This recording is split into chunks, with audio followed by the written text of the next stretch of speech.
Señal directa.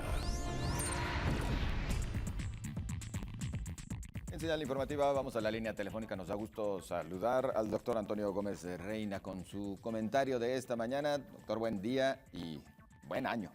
En medida de lo posible, vaya, buen año. Adelante. Igualmente, José. Bueno, pues hoy recordamos a Lisa Zinoviev Rosenberg, conocida como Annie Ram. Nació el 2 de febrero de 1905 en San Petersburgo, Imperio Ruso, y muere el 6 de marzo de 1982 en Nueva York, Estados Unidos. Ayn Rand, como se le conocía, era de una familia judía no practicante. A los 7 años empezó a escribir novelas y guiones, ya que la literatura y la cinematografía era de su interés. De joven leyó las novelas de Alejandro Dumas, Walter Scott y otros escritores románticos. A los 13 años descubrió las novelas de Víctor Hugo y la motivó para aprender el francés, el cual se le enseñó su madre. En la secundaria le tocó ser testigo de la revolución de Kerensky, así como la revolución bolchevique. En 1917, motivo por el cual su familia tuvo que mudarse a Crimea, en donde terminó sus estudios de secundaria.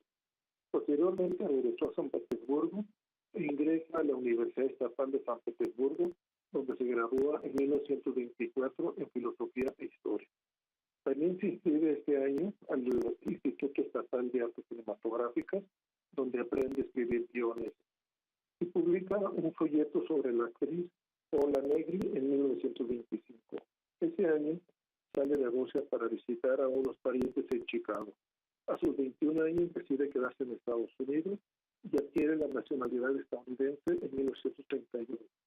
Ayn Rand escribió novelas con alto valor filosófico, como Los que vivimos en 1936, El manantial en 1943, La revolución del arte en 1957.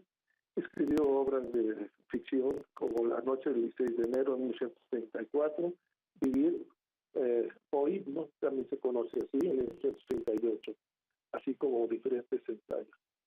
En su obra La revolución del Atlas, de 1957, narra la decadencia de los Estados Unidos como consecuencia del excesivo intervencionismo del gobierno. Su obra divide la filosofía social de Estados Unidos en dos clases: los saqueadores y los no saqueadores. Los saqueadores están representados por la clase política, místicos de músculo, y los cultos religiosos místicos de espíritu, que piensan que toda actividad económica debe estar regulada y sometida a una fuente de imposición fiscal. Los no saqueadores son hombres emprendedores, intelectuales, capitanes de empresas que piensan que la solución es todo lo contrario a lo propuesto por los saqueadores. Todo esto lleva al movimiento de protestas, huelgas, sabotajes, empresas desaparecidas y personas que desaparecen misteriosamente. Al mismo tiempo, el sistema del gobierno se va hundiendo por sus acciones cada vez más opresivas. La obra termina cuando los no saqueadores abandonan por completo el mundo exterior para volver a las montañas rocosas y comenzar una nueva sociedad. Ayn Rand escribió las siguientes frases en los años 20. Cuando te das cuenta que para producir necesitas obtener autorización de quien no produce nada. Cuando compruebas que el dinero es para quien negocia, no con bienes, sino con favores. Cuando te das cuenta que muchos son ricos por sobornos e influencias, más que por trabajo y que por las leyes. No nos protegen a nosotros, sino a ellos. Son ellos los que están protegidos a través de sus leyes. Cuando te das cuenta que la corrupción es recompensada y la honestidad se convierte en autosacrificio, entonces podría afirmar, sin temor a equivocarme, que la sociedad está condenada. Este legado de Ayn Rand de los años 20 misteriosamente describe nuestro país. Un México de saqueadores y saqueados. Un país en donde las imposiciones fiscales del Estado son cada día más fuertes y en donde el gasto del gobierno se incrementa de una forma exponencial. Ayn Rand señala con precisión los efectos de los saqueadores y las acciones de cómo son las manifestaciones, huelgas, paros, protestas por los saqueados. Hoy nos da un buen inicio de año el gobierno federal. Nos incrementa el costo de las gasolinas, el diésel, así como el aumento de la energía eléctrica. Pero no se apuren. Tenemos que ser comprensivos con el grandioso esfuerzo que hace nuestro gobierno para tener una estabilidad económica.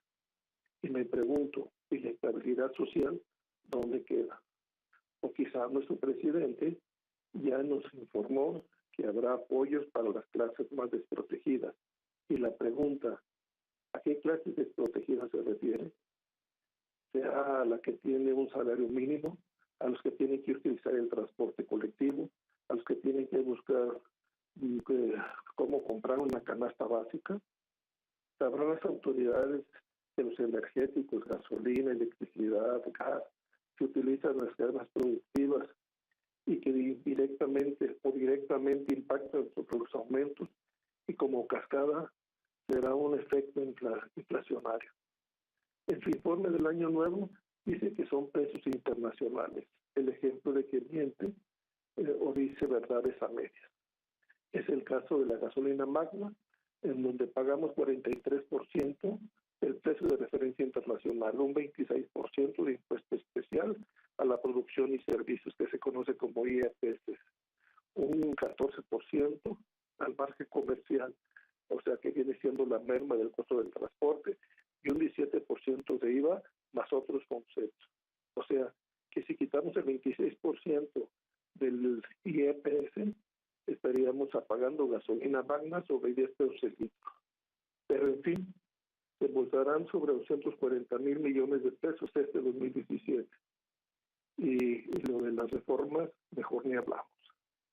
Y recordando a Lisa Sinoveva Rosenberg, cuando señala que la corrupción es recompensa y la honestidad se convierte en un autosacrificio, será este sacrificio que históricamente nos han pedido y siguen pidiendo nuestros gobernantes, será lo que genera la corrupción, pues sigue siendo permitido.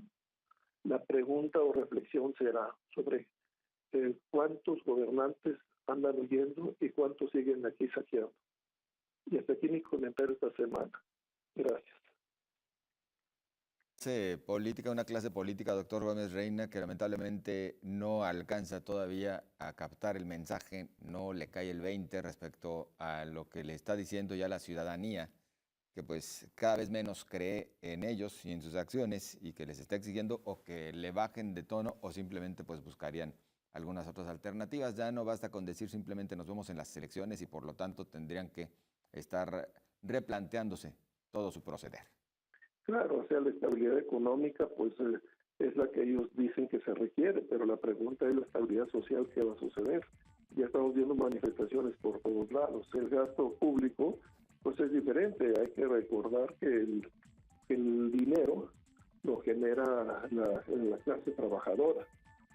No hay dinero de gobierno. El dinero de gobierno es el impuesto que genera la clase trabajadora, y la clase trabajadora cada día pues sigue manteniendo una infraestructura o una estructura más obesa cada día.